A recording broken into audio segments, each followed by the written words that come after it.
non Fati asala keba mabezali na nzinga na ye ba o bazo entouré ye batana ba arrière pensée mususu ba misusu bazo kene musako ko bake ezaki Jean-Marc ba ko préparer le mobo contre Fati au Kebite et là on va passer par exemple il y a président il y a Burkina Faso o ba beta coup d'état ezaki pi camarade nende asala ki bongo et là le mogo il y a Jean-Marc Kabuna ba ko préparer oyo ezali raté va découvrir en franchement, j'insiste. J'insiste on de Qualvin que c'est le président Jean-Marc Nabenga qui ministre de l'Intérieur pour dénoncer cette milice. Non, non, comment ils ont préparé Yomoko au mettre en public votre coup? C'est ça la question que je me dis. Ils ont préparé Yomoko Bimisi Ango Polele. Nana, s'il y a une milice, s'il y a un troupe de badauds, qui sait qu'il y en avait à Kingaba si Jean-Marc ne l'a pas dit? Qui sait s'il y en avait à Kingaba si ne l'a pas dit? 2. Jean-Marc bénéficie de pleine confiance du président de la République à 100%. 3. Il ne fera au président de la République aucun mal. Les dangers que le président guette s'élèvent, c'est ce qui est le danger pour le président, j'ai toujours répété. L'ennemi du président Félix, c'est M. Kabila et ses hommes. Ça, s'il ne tient pas compte, même si on n'acceptera pas, je vous le répète, l'ennemi de M. Kabila, de président Félix, sur le camp Kabila et ses hommes. Maître Joël Kitenge, ce n'est pas Jean-Marc qui lui a dit que on n'est pas des agneaux, tout ça va agnoter. Ce n'est pas Jean-Marc. Hein? Alors pourquoi Bandé Moussou va interpréter Jean-Marc, hein? Jean-Marc a salué le rêve de toute une grande population à jeunesse. C'est le rêve de tout un jeune de Konangai. Pourquoi je dis le rêve de tout un jeune? Mais il faut qu'on dise la vérité. Ok. Nabanda, na faux ou vrai. C'est faux. Il n'y a aucune milice en pleine ville de Kinshasa. Oh, tout le monde affrontation entre la police et la milice na Kingabwa. Gara, biso stozana ba téléphone oza sophistiqué na ba nouvelle technologie. Au côté na Google, au côté na dictionnaire na français, prenez le mot milice, soit définition et dites-moi s'il y a une milice à Kinshasa. C'est ça le mot. OK, vas-y. C'est ça le mot. C'est ça le mot milice et Ali Awa T. Et Ali Awate, on a traité tout à l'heure, il n'y a pas longtemps, Chadari a traité ba motard d'une milice. Tant que tu as envoyé ça qui parlement, n'a pas loi Sakata Minako. Est-ce que réellement le motard était une milice? Non. Est-ce que quand les gens se rassemblent à un groupe, le fait qu'ils se rassemblent à un groupe, c'est ce qui font une milice? Même par définition, c'est ça le mot milice. Je ne vais pas tomber dans le français à terre à Motindoana. Je concède le mot milice à Nabato Bako employé en go. S'il faut parler de milice en tant que tel comme une groupe armée, non, il n'y a aucune milice à Kinshasa. 1. 2. S'il faut parler que police, il y a colonel Théo Manamputu, dans la communication, il y a un gros mensonge comme il en a l'habitude dans l'école qui pendant 18 ans. J'aurais souhaité que la police soit celle qui Soana a communiqué pour nous dire ce qui est ali milice, ce qui est milice, c'est ali association de malfaiteurs, ce qui est ali association de malfaiteurs, Lupangwana place Bazala qui est Anani, avenue numéro, ce qui est ali milice, qui les forme, qui les nourrit, qui les entretient, ce qui est ali chef de l'association de malfaiteurs, qui est le chef de leur gang.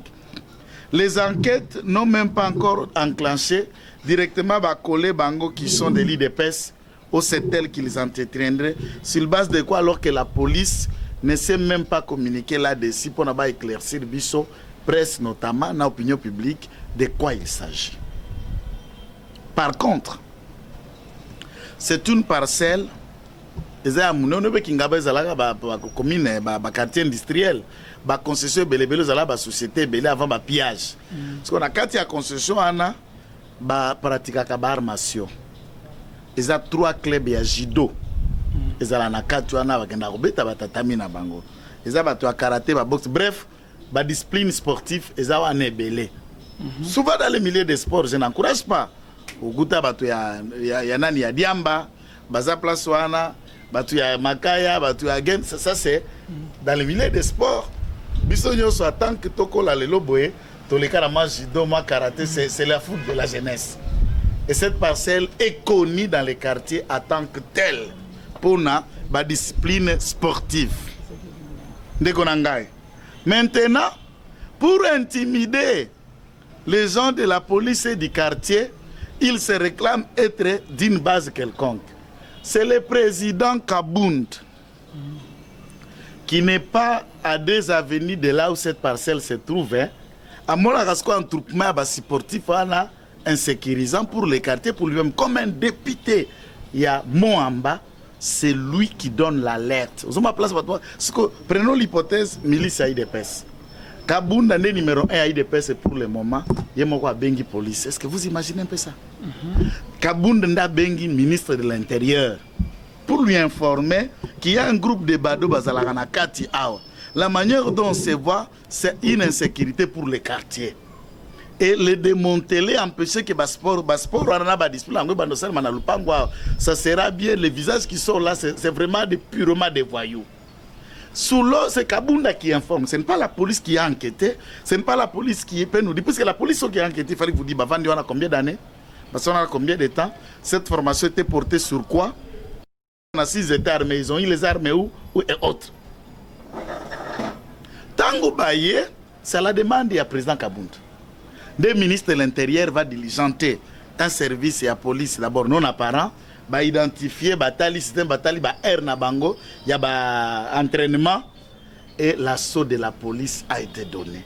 Mais la presse kabuliste, la peste du FCC, babandis ko vilipande pour expliquer que cet endroit ezalaki ba militaire de peste est gardé par la garde républicaine. Vous imaginez? La vidéo, si vous en avez la vidéo, avez-vous ne serait-ce une tenue à garde républicaine dans cette vidéo? Au Monier. Mais c'est ça que je suis en train de vous dire. Mais pourquoi monter Mali Kundu, il y a Kolukaka Kotaché IDPS? Moi, je n'ai jamais dit que dans le cas IDPS, il n'y a pas de choses à condamner. Il n'y a pas de choses qui doivent être améliorées. Mais si l'IDPS n'a rien fait de mal, il ne faut pas trouver un prétexte. Il y a qu'on saboter devant l'opinion publique. Pourquoi? Puisqu'on sait que l'IDPS, c'est Bazo Koleang égale Moulouba, l'IDPS égale président Félix, l'IDPS égale Motard, l'IDPS. Et on colle tout un tas de noms autour de cette formation politique. Le président Félix a un pouvoir. L'armée est sous ce contrôle. Là, tu vois, ça la mise en place une armée est vendue. Ce qui est là, l'Inga Kamata, militaire IDPS. Atinda Bango dans n'importe quel pays du monde en tant que chef de l'État de Kwalvina. Puisqu'on a recruté. Les premières lois à bateau qui formaient dans la garde républicaine, dont certains ce sont des volontaires militaires qui va servir en armée. C'est officiel, tout le monde a vu des images dans l'Égypte. S'ils veulent les envoyer, il faut pas qu'ils me forment. Centre de formation en Mbakane et Aliao. Na Kasangulu ezali awa, na Kito ezali, na Kanang ezali. S'ils veulent recruter que ces gens-là soient formés et ben intégrer le rang, il y a FRDC pour na sauver Mboka. Et ça vaut quoi? Il faut aller les garder à Kingaba. Yomoko Zuba milite au garder et c'est toi-même le président de l'IDPS Ndobengi ministre de l'Intérieur, tout en sachant que ba milite soit na bazaya yo. Osomona mutu aibi, obengi pe mutu boya biloko ango na ibi ango, vous avez déjà entendu ça. Vous êtes en train de faire quelque chose de très mal et Yomoko se dénoncer. Et ça les makawapi. Et ça les makawapi. Pourquoi Batubana motema mabena jusqu'à na motindo? Pourquoi les gens doivent être na motema motindo? Ça gêne quoi? Babéré rouge. Ici on a distribué des machettes dans cette ville de Kinshasa. Opération Katakato et Baneba machette. Qui ne connaît pas tout? Tu es les lois qui ça tout ça au Meli. Ma machette au Bakabola en 2006 c'est pas ya Kabila. Et pour Ranine, on a recruté maintenant sur Agido, on les appelle les sportifs du PPRD. Ce sont des voyous, ce sont des badauds, ce sont des koulouna, reconnus et réputés de Matete, de ceci, de Guiguer, de tout ça, qui font partie de ces clics, payés, entretenus, et ils ont semé du désordre ici. Énormément. Tout à l'heure, jour, il y a marche, on est à Loi Sakata. On les a vus à machette, Nicolas 16 Nabango, dans l'interfédéral, il y a moi en bas, avec des machettes. Non, arrêtons. Parlons politique, trouvons d'autres débats. Même au Bando les Kasumbalès, Augustin Kaboya est passé pour condamner. Yosa gouverneur, yosa inspecteur provincial et la police dans Lubumbashi. Ces gens de l'IDPS ne sont-ils pas congolais, Tobaba congolais? Arrêtez-les. Ceux qui ont kangi bango. Ndomoni muto IDPS a eko kangayo commissaire, to gouverneur, to magistrat, que pourquoi tu les as arrêtés? Là vient pour dénoncer que voilà il y a eu des inciviques, je les ai arrêtés mais l'autorité IDPS va empêcher ngana kangabango. Là on saura que tu as voulu faire ton travail mais l'IDPS t'a empêché. Vous criez oh bas bilan. Mais d'abord l'autorité publique est où?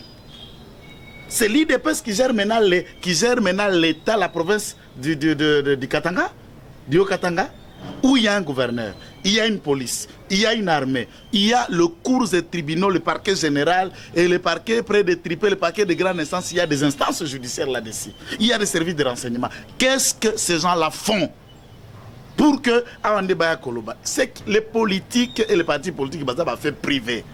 L'État ou les autorités locales ne doivent pas se dédouaner de leur irresponsabilité, incompétence comme le gouverneur du Katanga fait État pour crier oh non, c'est puisque c'est eux qui créent les... Non, arrêtez ça. Merci beaucoup, Maître Joël Kitenge Bando Bazo Koma, Tozo Beta du Solo, Bamiso Balobike. Milice wana na ndenge yo lobi ke eza nango ya Jean-Marc te bamiso bazoloba non fati asala keba mabe ezali na nzinga na ye ba o bazo entouré ye bazana ba arrière pensée mususu bamisusu bazo kene musako koloba ke ezaki Jean-Marc ba ko préparer lo mobo contre Fati au Kebite et lo ba pesi ba exemple ya président ya Burkina Faso o ba beta coup d'état ezaki pi camarade nende asala ki bongo. Il y a Jean-Marc Kabouna qui a préparé, et raté, va découvrir en haut. Franchement, j'insiste. J'insiste de Qualvin que c'est le président Jean-Marc Nabenga qui ministre de l'Intérieur pour dénoncer cette milice. Donc, Jean-Marc Kabouna non, comment ils ont préparé au mettre en public votre coup? C'est ça la question que je me dis. Ils ont préparé, ils ont bimisi en pour les. S'il y a une milice, s'il y a un troupe de badauds, qui sait qu'il y en avait à Kingaba si Jean-Marc ne l'a pas dit? Qui sait s'il y en avait à Kingaba si ne l'a pas dit? 2. Jean-Marc bénéficie de pleine confiance du président de la République à 100%. 3. Il ne fera au président de la République aucun mal. Les dangers que le président guette s'élèvent, c'est ce qui est le danger pour le président, j'ai toujours répété. L'ennemi du président Félix, c'est M. Kabila et ses hommes. Ça, s'il ne tient pas compte, même si on n'acceptera pas, je vous le répète, l'ennemi de M. Kabila, du président Félix, sur le camp Kabila et ses hommes.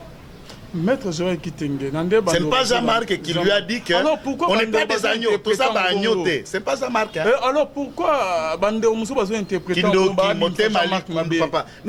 Jean-Marc, Jean-Marc Azali, le rêve de toute une grande population à jeunesse. C'est le rêve de tout un jeune de Konangai. Pourquoi je dis le rêve de tout un jeune? Mine de rien, Tata Nae a la politique. Tata Nae a tikala kubimata administrateur chef de territoire. Ni maman, ni noko, ni koko. Qui n'a pété. Mine de rien à Kamina. À moins de 40 ans, ce garçon a réussi à s'imposer pour devenir secrétaire général d'un grand parti comme l'IDPS, jusqu'à devenir numéro 1 de l'IDPS, député national, premier vice-président de l'Assemblée nationale. Et ici aux Anges, vous ne pouvez pas parler des grands au Congo pour le moment tant Jean-Marc. Et il est le rêve, il y a la famille Zanga Kombo, la famille Abatu Aminene Bazate, Mutoka Kanateti, Tete Ozobundana, Misipe Mutu.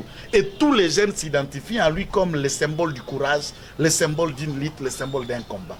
Et puis, Temasko Batata Misuso Basala politique na Congo comme des familles. Il y a des gens ici qui sont à la politique là. Leurs familles ont commencé depuis 1960, depuis l'époque coloniale. Et Ezaka Kaba petit-fils, il y a petit-fils, c'est pas Jean-Marc. Alors, ceux qui vont supporter, ça les énerve. Et en tout cas, son visage les emmerde.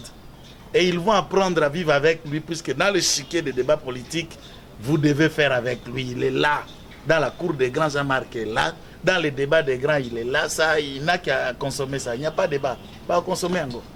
Donc, merci beaucoup. Bon, on va créer. Moi, comment dirais-je, moi qui a confiance, moi, pas Fati, envers Jean-Marc ou comment? C'est ça qu'ils ont cherché. Même quand Pacha a essayé de redynamiser l'équipe, ça l'a suivi d'accord, les gens ont dit beaucoup de choses. Et je vous dis, il est son meilleur collaborateur. Que ce soit lui, que ce soit Augustin Kabouya, tout le monde là, ce sont ses meilleurs collaborateurs. Ne suis pas ce que les tralala là vous racontent. Merci beaucoup, Maître Joël Kitenge.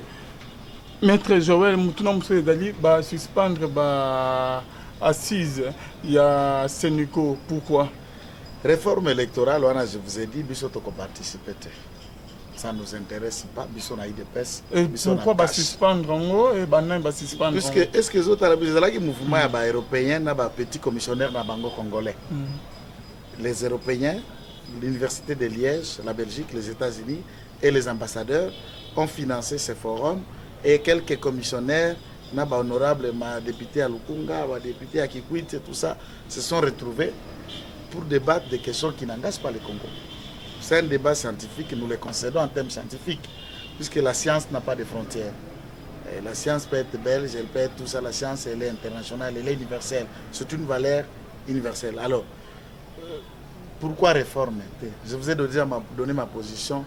Réforme et à l'iburu to luka kochumula. Soki mtu akoyoka te.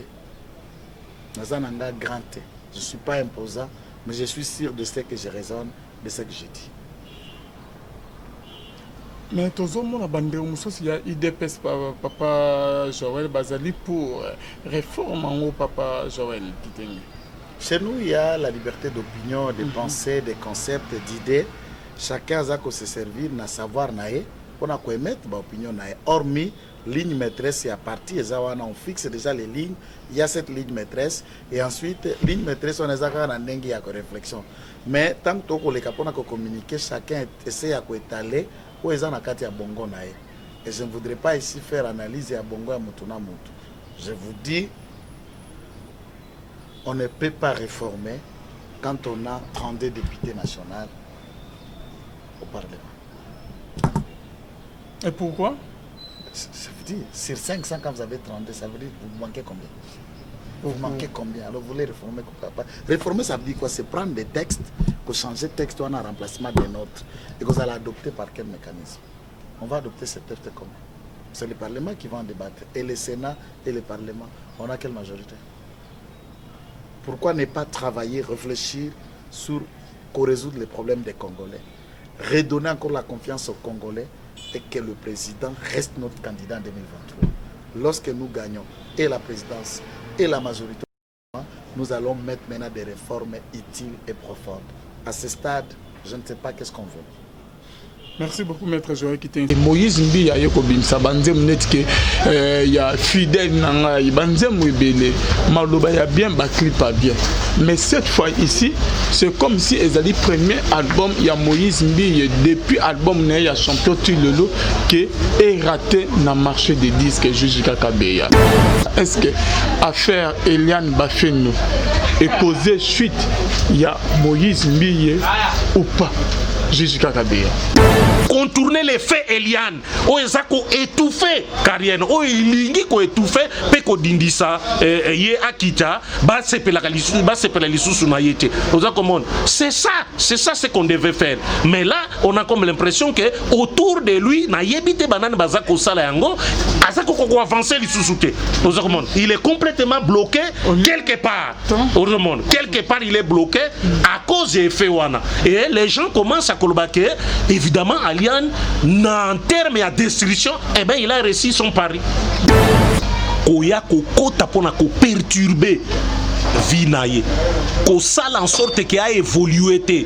Ko luka ko kiti ça y est ti na séjour des morts. Donc c'est un élément de détail. Oyo et sali entorse na carrière naie musicale. Oza komona et sali moi tâche moko d'huile. Et sali que les gens au lieu d'écouter Banzembone à Sali dans la louange, dans l'adoration, dans la méditation et puis en tenant compte de l'exhortation Zanakat, il y a chaque fois cette image-là, cet effet-là, hein, ces faits-là, Suki Bolingi, qui est à Mitou Yabatu, et Zong à Mitou Yabatu. Moi, j'ai entendu plusieurs, et ça n'a taxi, taxi bus, même en groupe Bazako Solo là, il suffit qu'une chanson n'a pas Ezako Beta, il commence à critiquer. Et dans d'autres systèmes de débat. Beaucoup parlent mal, beaucoup discutent, beaucoup méprisent aux accommodent. Donc, Ezali et Loko Oyo, il y a Liboso et Sali Yango. Na Eloko Oyo et Sali ke percés à la tête.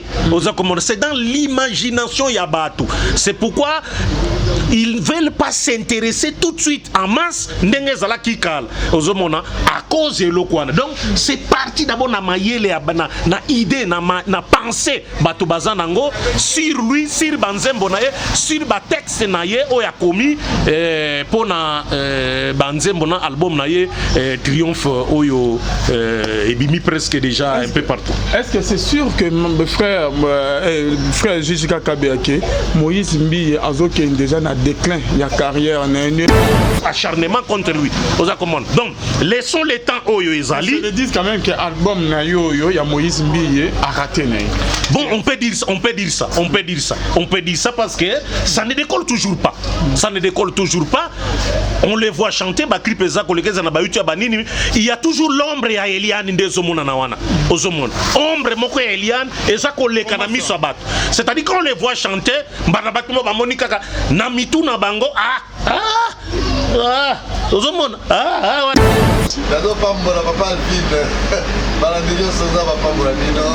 Merci beaucoup.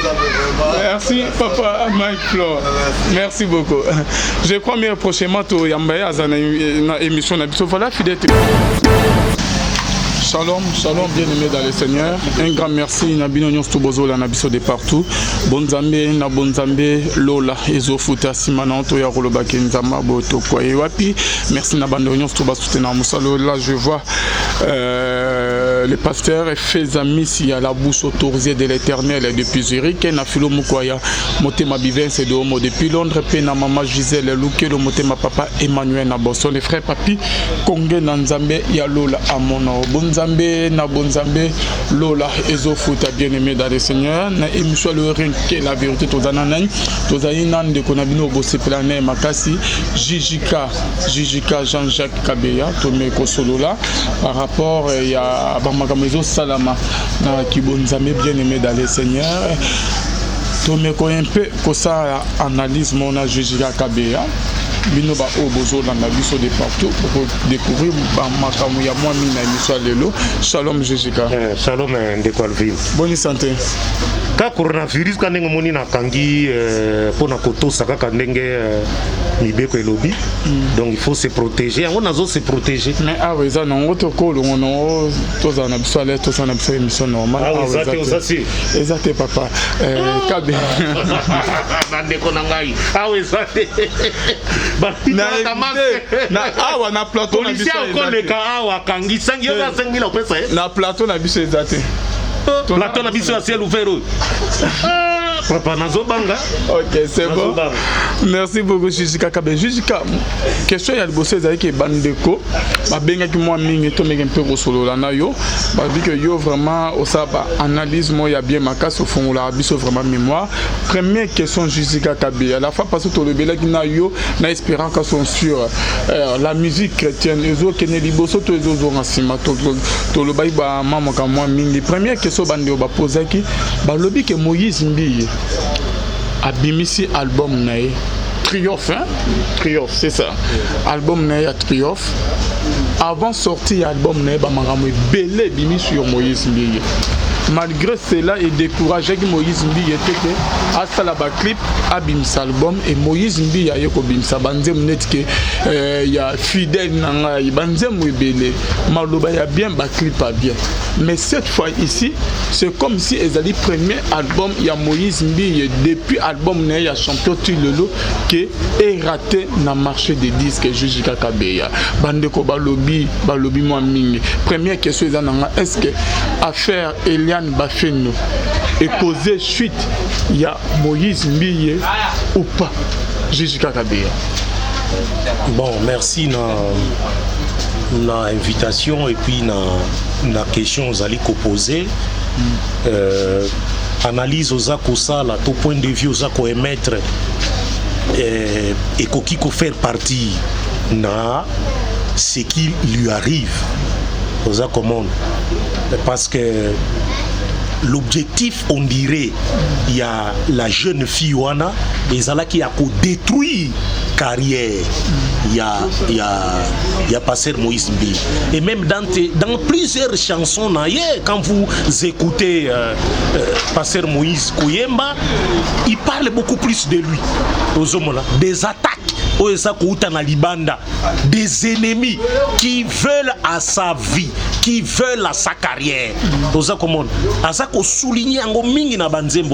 C'est comme s'il avait vu déjà qu'il y aurait ou il y aura des gens de mauvaise foi oyo bamoni ndenge akomi ndenge atelemi ndenge akomi élevé ndenge bango balobaka pona sikoyo koya kokota pona ko perturber vie na ye ko sala en sorte que a évolué te ko luka ko kitisa ye ti na séjour des morts. Donc c'est un élément de détail oyo et sali entorse na carrière na musicale oza komona et sali moi tâche moko d'huile et sali que les gens au lieu d'écouter banzembo ne a sali dans la louange, dans l'adoration, dans la méditation et puis en tenant compte de l'exhortation zanakat il y a chaque fois cette image-là, cet effet-là,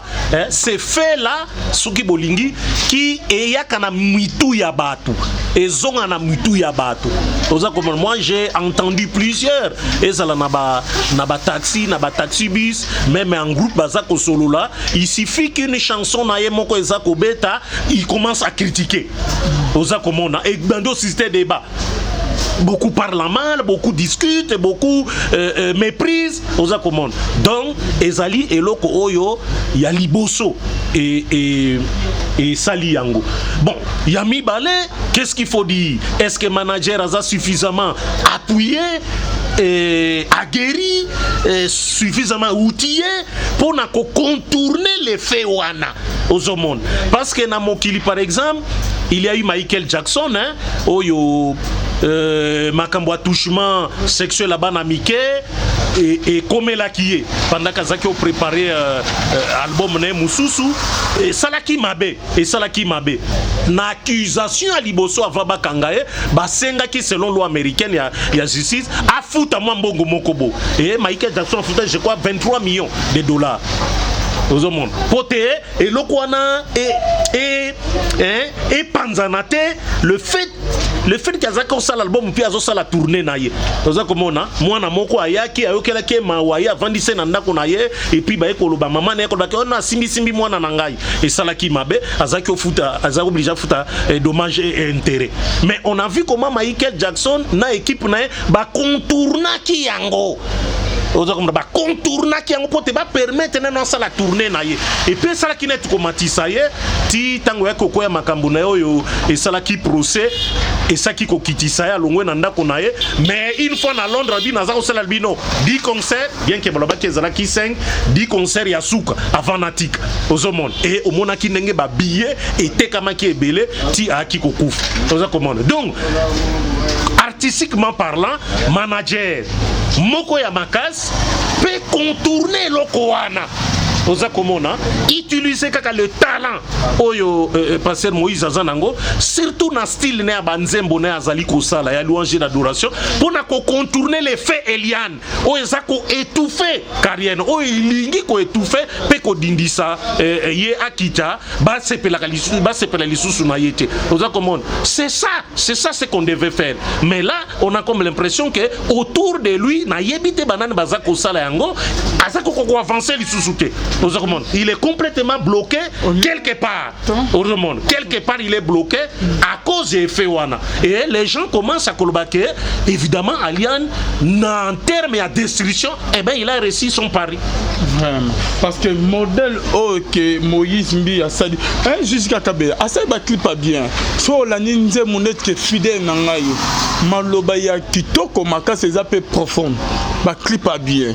O la ninja monet que o la ninga ti awa clip pas bien, maloba bien. Mais on n'a pas compris jusqu'à Kabé. Nous, on s'attendait que album et comme mate ko beta makase. Va même fidèle nanga pone ko qui c'est 1 million de vies à pas et c'est qui bat moi dans quelques jours, quelques semaines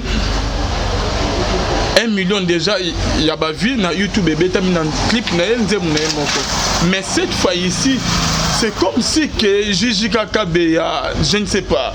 Comment vous trouvez ça? Et à la fin, il y a carrière, il y a Moïse Mbioto, début, il y a une nouvelle expérience et une carrière.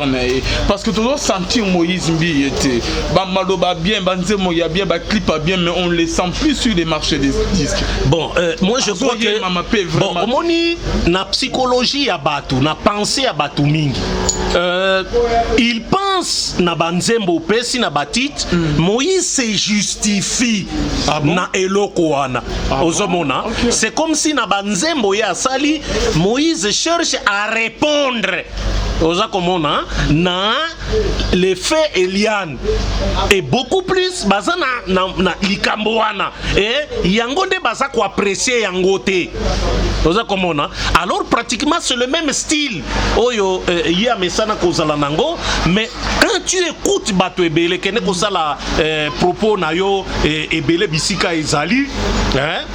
Donc topesi les frères Mike Flo Mbote azo les gars biso topesi Mbote. Donc, je crois bien que ton solennel peut prochainement inviter la mission. Merci beaucoup. Ok, on compte les frères Mike Flo. Ok, il y a des passages. Merci beaucoup. Merci Papa Mike Flo. Merci beaucoup. Je crois bien prochainement tu yambaye azana émission na biso. Voilà fidèles téléspectateurs. Tozo Kobatouji. Jusqu'à Kabé, tu disais quoi? Donc c'est en fait ce que les gens ont en tête, ce que beaucoup pensent, surtout dans le milieu chrétien. Dans le milieu païen, parce que sur le milieu païen c'est beaucoup plus grave. Quand vous écoutez M. Kofi Olomide, ce qu'il dit, en tout cas ils ont salana pas si na motem. Mais je reste dans le contexte, il y a des chrétiens on a échange avec Nabango, auto solo Nabango. Au comment que bazali comme si il répondait na eloko wana. Ozomona, il s'est justifié alors qu'il devait pas il devait faire kobetango kara. Ozomona beti kara asali banze mona tamusus ata ya louange na adoration asukeli wana. Ozomona parce que des gens na milieu ba chrétien commencent déjà à comprendre ba phrasologie na ye ou utilisaka ba terminologie na ye ba phrase ba mot ba langage na ye style na ye ba comment comprendre yango ke alobeli boy alingi aloba boy alingi justifier boy oza comment ça aussi ça fait partie na eloko oyo et sali ke percés à la tête. C'est dans l'imagination Yabatou. C'est pourquoi ils ne veulent pas s'intéresser tout de suite en masse à cause de l'Okwana. Donc c'est parti d'abord na mayele na idée na pensée bato bazanango sur lui sur Banzembo naye sur ba texte naye oya komi pour na Banzembo na album naye Triomphe oyo ebimi presque déjà un peu partout. Est-ce que c'est sûr que mon frère Gigi Kakabeake Moïse Mbi azoke déjà na déclin ya carrière na neto yora ke non ba série mo ke ba deningo ne ba renya ba musicien belé le loke ba comment na suka ya carrière na ba on peut ba yoka le suka ba miso ba on kan c'est que Moïse Mbi azala wana a comme bête internellement mais est-ce que après affaire Eliane Bafeno Moïse Mbi azoke na déclin déjà ya carrière na. Bon, c'est difficile de répondre à la question. Il faut qu'on sache la différence à niveau de la carrière et de l'artiste. D'abord, il n'existe pas un artiste qui est éternel. artiste nyonso aza na période na ye bien déterminé à Bandi Boye et puis à Suki Boye. Vous parlez de Badeni Ngonde, ba carrière. Quand vous parlez de carrière, c'est vrai que la plupart bah comme na bango ba pasteur. Bon, on est qu'il y a succès, n'enga bon travail à chaque fois album et bah production tout moment, tu vois. Et c'est-à-dire ba production ezali ko sel mali sous-souté pour na koyoka banze mais banzembo na ye ezali toujours. Yakala. Donc disons banzembo banzembo nyonso a carrière à Deningone reste intact. Pe bato bazali ko sepela nango tilelo. Je pense que si un producteur moko abimi a sollicité de Ningone pour na kosa la production abete la bango ka banzembo na yakala oyo édifia to exhorta bana nzambe belé beaucoup viendront pour écouter ça parce que etikali na mitu ya batu oza commande mais le fait que le contexte actuel est sali que coronavirus on en parle tout le temps hein et BBC moi makambo belé na domaine de musique chrétienne ba produire bazali sous-souté ba mécène écoute n'en parlons pas il n'y a plus rien ba musicien ba comme au début ba comment s'autoproduire avec ba téléchargement na makambo musus la situation est commis pratiquement ndenge musus yangonde eza kosala que ba carrière na bango ezala na ba difficulté muke oza commande donc na contexte ya ba deningo ne Matou Samuel banzem na bango etikali intact ndenge ezali une fois que ezali kobeta ezali na ba effet o ezali komona mais na carrière ya Moïse Mbi oza commande na carrière ya Moïse Mbi sa carrière etikali nano intact ozo monde mais ce le fait là ya Eliane ne kaboli batu. Il faut dire les choses telles qu'elles sont. Il y a ceux qui les soutiennent, ceux qui ont vu une main noire, Batuyamite Mamabe, qui sont entrés dans la carrière n'est pas pour détruire. Il faut ça. Tandis qu'il y a d'autres Batumisusu, au Bazali ko soutenir non, malgré Yango, biso ko soutenir kaka parce que Azali et Lembo pour na bango pour na Nzambe. Donc ils peuvent pas l'abandonner. Bamonike wane Azali Nzela Moko et comme lié, mais il va sûrement à un certain moment remonter. Laissons le temps au temps pour na komona à quel moment à komata. Mais puisque les faits wana Eliane, d'ailleurs ça ko continuer, Batumisusu on dirait bazako lukele ba problème mususu, c'est comme si commis elo acharnement contre lui. Donc laissons le temps oyo ezali. Ils disent quand même que album na yo ya Moïse Mbi a raté na. Bon, on peut dire ça parce que ça ne décolle toujours pas. Ça ne décolle toujours pas. On les voit chanter, il y a toujours l'ombre à Eliane Ndezomona Nawana. Ombre moko Eliane et ça collé kanami sabat. C'est-à-dire qu'on les voit chanter, banabatmo ba monika na mitu na bango wana nini donc effet Eliane ezako ezana na mutu na bango. Il faut que les gens arrivent à oublier yango ko bossa nango ko eba ko tiango pembeni komona ke oyo kozala comme on dit en français incident de parcours. Ozo komona mutu asali chemin na ye aye kokoya et ensuite bon il est obligé de se relever et puis de continuer son chemin. Vous avez par exemple le cas de l'apôtre Pierre qui avait nié Christ avait dit qu'à nié. Pourtant Pierre avait montré sa volonté de s'accrocher à Jésus-Christ même jusqu'à la croix. Mais ce bicier avant même ce soit la 3 fois évidemment Pierre avait nié et Christ, mais ce n'est pas pour longtemps que Christ l'avait abandonné. Qui récupérer pourquoi? Parce qu'il était élu. Yende bapesa qui fongola ya lola ba ko abandonné. Est-ce que c'est le cas aussi à Moïse Mbi qui traverse une tempête moko de zone moko ya tempête et zali ko frapper tempête ngo aussi la ko remonter? Laissons le temps au temps pour na tout mon alikamwango. Jijika Kabea et le mot penangana bakisa Moïse Mbi et pasteur modèle babanaki kolanda vraiment na YouTube na ba réseau en tout cas Moïse Mbi azolanda ba clip ne banzemu na ye voit même na ba prédication na ezolanda malisu makas modèle et banako kolanda makas te Moïse Mbi n'est plus suivi sur YouTube sur ba chaîne mususu oyedali na internet jusqu'à Moïse Mbi vraiment zolanda malisu te makas modèle banako kolanda maliboso na mikolo après affaire ya Eliane banze munaye dans compris na ba clip et dans triomphe et yo kanité peso la vraiment dissoute Judika Kabia. Au moni c'est que beaucoup de par rapport il y a un musicien justement c'est là il a qui c'est que beaucoup souhaitaient voir et pas il y a Pasteur Moïse Mbie, la réserve de l'Éternel, c'est de s'humilier et demander pardon en public pour na elokwana nenge salemaki. Ça, c'est ce qu'il voulait entendre. Qu'il demande tout simplement pardon aux hommes. Que ça soit une histoire vraie ou fausse, une histoire montée de toutes pièces, mais puisque et BBC est touché carrière, il y a chantre. Et BBC Image, il y a un serviteur de Dieu, il devait présenter des excuses aux accommons. Et chaque fois, et je suis sûr, il est au courant, que même certains peut-être lui ont déjà dit cela, il fallait qu'il demande pardon aux hommes, à Sengi pardon. Si vous avez été choqués, vous, peuple de Dieu, vous avez été choqués dans ce qui s'est passé entre Eliane et moi, je vous demande de me pardonner. Je vous demande d'implorer l'Éternel, notre Dieu, à Kitisa Mawane Ponangai, y compris pour Eliane, qui m'est à la entre biso.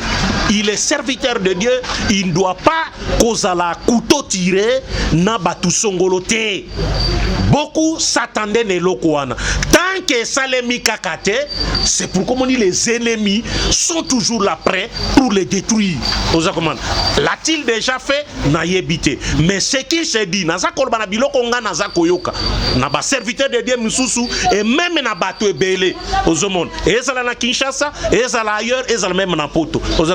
Il voulait entendre koyoka ye komikitisa, ko senga pardon, ko expliquer le qu'on a tel que Zali et puis ko classer yango une fois pour toutes pour asala démarrage à vie se retirer peu sur scène la musique net Michel Bakenda a saigné pardon à se retirer pendant ou comment bon pas qu'on se retirer penza comme tel pas qu'on se retire comme tel mais qu'on réfléchir na moi tant mon koboy qu'on réfléchir na tant mon koboy sur ce qui lui est arrivé avant à décoller. Il réfléchit, il y a des gens sages autour de lui, na niveau église, il y a des gens qui peuvent le côtoyer, discuter ensemble, lui faire des propositions, prier, exhorter, comme on a que ça et ça l'imalamuté pour un serviteur de Dieu, il y a niveau boyer et il faut tout simplement demander pardon. Il faut demander seulement pardon, que ça soit une histoire qui a été montée de toutes pièces ou une histoire vraie, mais implorer simplement le pardon de la part du Seigneur. C'est un humain, nous sommes des humains. Nous commettons des fautes. Nous ne pouvons pas dire que nous sommes des Batoba Kometaka faute. Non, nous sommes des Batoba Kometaka faute. Parce que même Bible Lobby, si nous disons que nous ne péchons pas, nous mentons. Nous sommes des pécheurs. Et c'est pas pour rien que Paul a dit aux Romains, tous ont péché et sont privés de la gloire de Dieu. Mais ils sont justifiés, sauvés par la grâce, au moyen de la foi. C'est la foi qui nous sauve en Jésus-Christ. Donc nous devons nous considérer comme des pécheurs. Nous sommes des humains. Une fois que tu subis ma bé, qu'est-ce que nous devons faire? Nous devons demander pardon. Bibelobi. Cette fois les justes se tombent. Cette fois ils se relèvent. Il y a toujours des chutes comme ça qui arrivent.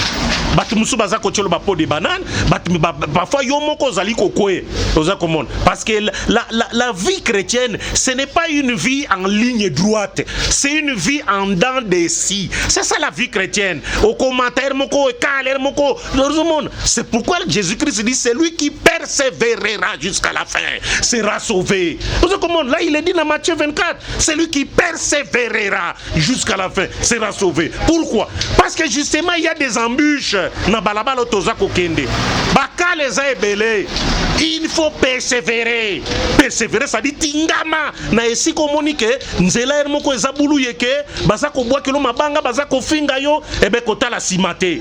Ozomon, lokolo sotie maboko na charrue, ne regarde plus en arrière. Kende, va de l'avant, fonce, et Dieu sera avec toi. Mais quand, et comme il lembi sabatu, ozomona, yo moko komo lemba, na sala siko nengenini, tu ne sais plus comment démarrer, et ben, et quoi affecter carrière na yo, et puis, plus rien qu'aux ça. Donc, c'est des gens sages, remplis de l'esprit, qui connaissent bien la parole de Dieu, qui doivent l'entourer.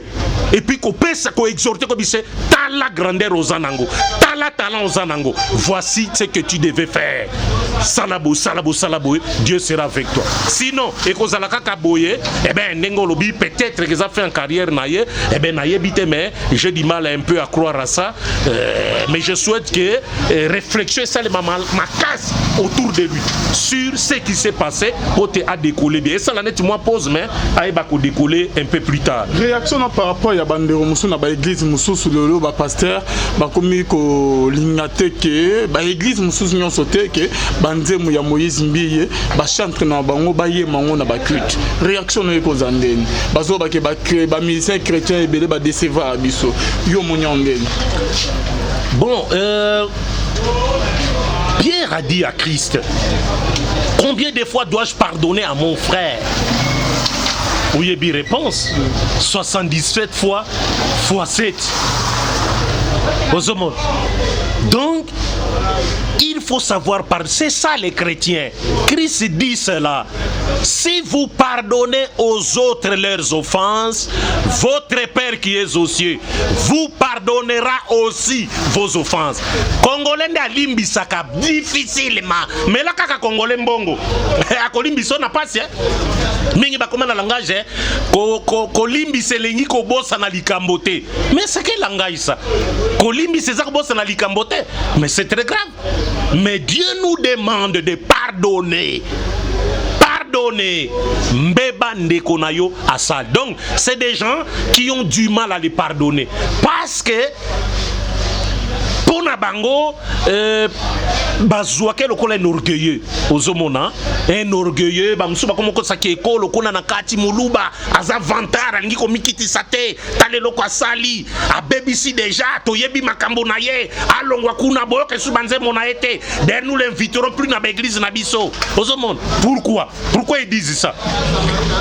Mais c'est parce que d'abord, ils n'ont pas entendu un mot de pardon que lui a prononcé. Ozakomon. Suite Yalikambwango. Ils n'ont pas entendu. Ils n'ont pas entendu. Et c'est souvent, je suppose, des gens, peut-être Bazaki Kokanane Penzate, qui le voyaient comme ça, comme quelqu'un, bon, il fait bien, mais, eh ben, surtout qu'on l'accusait qu'il a dit Koba Laté. Ozakomon. Asa Koba Laté, Asa n'a pas moyen, tout ça, l'occupé, c'est choisir des filles, parmi les filles qui sont dans la église Néabala. Et voilà comment des tentations Zali Koko mêlé un peu de partout parce qu'il ne veut pas se marier. Qu'est-ce qu'on ne dit pas sur lui? Et je crois que comme la Kanamato Inaye, et il doit réfléchir autour de ça. Il a une équipe Oyo et Kokiko Sunga ko réfléchir autour de la carrière naï. Mais c'est pas cela qui refuse Yakobeng. Bon, c'est leur opinion, hein, c'est leur point de vue. Ils sont libres. Je ne pense pas qu'il y ait aucun affecté Moïse Mbié Toko Baye Toko non à comment on a que bon c'est leur opinion. S'ils ne veulent pas de moi bon Jésus-Christ tout le monde ne l'a pas apprécié, tout le monde ne croit pas en lui, vous voyez. Donc si notre Seigneur lui-même il est rejeté par beaucoup, sa parole aujourd'hui est rejetée par beaucoup, à combien plus fort biso ba tout ce qui tozoloba nous serons aussi rejetés. Donc et ça opinion na bango, ils trouvent que bon pour na bango ils ne veulent pas de lui parce que ce qu'il a commis comme faute est très grave et BBC église et souillé église et dindisi église parce que na niveau ya zalaki nango. Donc pour na bango ba juger comment on a que nous ne pouvons plus inviter un tel chantre bien qu'il ait bien qu'il soit une vedette ou avec un succès fracassant, mais dans l'église Nabiso, on ne veut pas d'elle. Donc c'est leur opinion. Andi Makaka. Moi, ça l'autrement, de toute façon, ils sont libres. Ils sont libres d'accepter ou de refuser. Merci beaucoup, Jujika Kabea. Je crois même que prochainement, Jujika, tu remettras sur la sur Atala, comme la musique chrétienne. Cri na danse ekoti na musique chrétienne to me au prochainement parce que tout le monde partout danse donc ils ont moins mis qu'on a ba musicien na biso to me peu au prochainement et juste quelque question il y a son que eza le loso que olingo pesa conseil na Moïse bien conseil nous ko pesa kaka ndenge na lobby avant go le bakambo batala ko annonce koloba. À l'époque Nabiso, nous avons décrié Eloko Wana. Charles Mombaya paix à son âme, Azalaki Kontrango. Regardez musique Azalaki Kosala. Et Azalaki non seulement Yango, mais aussi Mabanga. Frère Antoine Katoto que je salue en passant. Bisika Azali. Kimi Nzambe Zalanaye azako linga penzate banzembo ya mabanga kotanga bakombo azaki kolinga ngo penzate. C'est presque tous les artistes musiciens qui bakoma. Tout à fait. Il y a non seulement yango mabanga atalaku chorégraphie et koti na place ya danse les tenues ya ba sœur o bazako yemba na ba clip et comme il peut susciter beaucoup d'interrogations ba tenue ya ba sœur wan balinka ba jupe eza au-dessus ya ba genou na bango ba makolo ba kitoko ba genou voire même ba cuisse. Donc il y a beaucoup de critiques o ezali ko salema autour ya ba clip ya ba musiciens chrétiens mikolo oyo. Donc on pourrait peut-être en parler en profondeur soko lingito banda ko sala ba analyse ya ba clip les contenus ya ba clip banzembo nyonse ezali ba danse nyonse ezali ba tenue nyonse ezali ba décor et puis je suis aussi également disposé pour na kosalango à la lumière de la parole de Dieu. Alors pour na répondre à la question na yo nini nga na koki kolobela ye en tant que serviteur de Dieu na kolinga koyebisa ya senga pardon ezala lukuta ezala vrai mais à soigner image na ye en tant que chantre, en tant que serviteur de Dieu, à se justifier te azala nenge Christ azalaki devant Pilate naba accusateur na ba pharisien qui l'accusait de makambo ebele et que Jésus-Christ est resté muet. Un chrétien comme ça, il doit accepter aux accommodements. Et c'est ça ce que le chrétien, Bible ne justifiez rien. Qu'on justifie même si tu souffres, qu'on justifie à Kangote. Dieu combattra pour toi. Aux accommodements. Comme Christ est humilié, bandi mignons sont appelés aussi à vivre humiliation na ba vie na bango. Ndima yango au temps convenable. Dieu va élever mutuna. Dopanangai nalinga na banda kopé tolikaka reste tel que tu es. Limbisa senga pardon pour les faits aux hommes. Pour les faits ne justifie rien du tout. Rien. Vous demandez tout simplement pardon kaka et sili. Pona nenge salitas d'huile na carrière na yo. Et tu pardonnes et tu avances et tu demandes à ce que le peuple de Dieu est bon de la peau na yo. Pote grâce à Nzambe et kita peut et continuer. Plus 243 85 152 79 31. Merci beaucoup. Yawana na se bonzambe na bonzambe. Yesu nde mosu qui si bien aimé. Merci na John Kamana za ma caméra. On se retrouve à la prochaine. Bye.